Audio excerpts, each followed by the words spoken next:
കോഴിക്കോട് പാലക്കാട് ദേശീയപാതയിൽ അങ്ങാടിപ്പുറത്ത് ഗതാഗതക്കുരുക്ക് വർദ്ധിക്കുന്നു. റോഡിൽ വലിയ കുഴികൾ രൂപാന്തരപ്പെട്ടത് വാഹനങ്ങൾക്ക് തടസ്സമായി. കുഴികൾ കാരണം അങ്ങാടിപ്പുറത്ത് ഗതാഗതക്കുരുക്ക് ഒന്നുകൂടി രൂക്ഷമായി. അങ്ങാടിപ്പുറത്തെയും പെരിന്തൽമണ്ണയിലെയും ഗതാഗതക്കുരുക്ക് പരിഹരിക്കാൻ നിർദ്ദേശിച്ച ബൈപ്പാസ് റോഡ് പദ്ധതികൾ എങ്ങും എത്തിയിട്ടില്ല.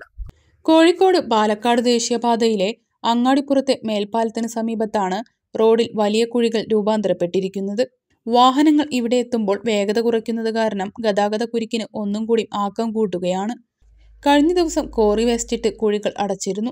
എന്നാൽ മഴ പെയ്തതോടെ റോഡ് പഴയ സ്ഥിതിയിലായി.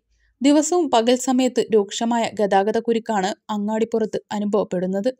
ചില സമയത്ത് യാത്രക്കാർ മണിക്കൂറുകളോളം ഗതാഗതക്കുരുക്കിൽ അകപ്പെടും. പെരിന്തൽമണ്ണ റോഡിൽ ജൂബിലി റോഡ് ജംഗ്ഷൻ വരെയും, കോഴിക്കോട് റോഡിൽ ഓരാടം പാലം വരെയും, വളാഞ്ചേരി റോഡിൽ വൈലോങ്ങര വരെയും പലപ്പോഴായി വാഹനങ്ങളുടെ നീണ്ട നിര കാണാം. റോഡുകൾക്ക് വീതിയുണ്ടായിട്ടും മേൽപ്പാലത്തിന്റെ വീതിക്കുറവ് ഗതാഗതക്കുരുക്കിന് ഒരു കാരണമാണ്. കോട്ടയ്ക്കൽ, വളാഞ്ചേരി, കൊളത്തൂർ ഭാഗങ്ങളിൽ നിന്നും വരുന്ന വാഹനങ്ങളും കൂടിയും അങ്ങാടിപ്പുറം ജംഗ്ഷനിലൂടെ പോകുമ്പോൾ ഗതാഗതക്കുരുക്ക് ഒന്നും കൂടി ഇരട്ടിക്കുന്ന സ്ഥിതിയാണുള്ളത്. പരിയാമ്പുരം റോഡും റെയിൽവേ സ്റ്റേഷനിലേക്കുള്ള റോഡും തിരുമാന്താംകുന്ന് ക്ഷേത്രത്തിലേക്കുള്ള വഴിയും ഈ പ്രധാന പാതയിൽ നിന്നാണ് തിരിയുന്നത്.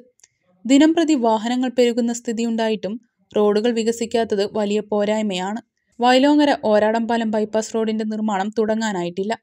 അങ്ങാടിപ്പുറത്തെയും പെരിന്തൽമണ്ണയിലെയും ഗതാഗതക്കുരുക്ക് പരിഹരിക്കാൻ റെയിൽവേ മേൽപ്പാലത്തോടുകൂടിയ ഓരാടംപാലം മാനത്തുമംഗലം ബൈപ്പാസ് റോഡ് പദ്ധതി നടപടികൾ എങ്ങും എത്തിയിട്ടുമില്ല.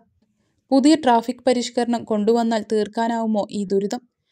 യാത്രക്കാരും വ്യാപാരികളും നഗരവാസികളുമെല്ലാം അനുഭവിക്കുന്ന ദുരിതത്തിന് ഇനി എന്ന് പരിഹാരം കാണുമെന്ന് എന്തുറപ്പാണുള്ളത്? News bureau, Perinthalmanna.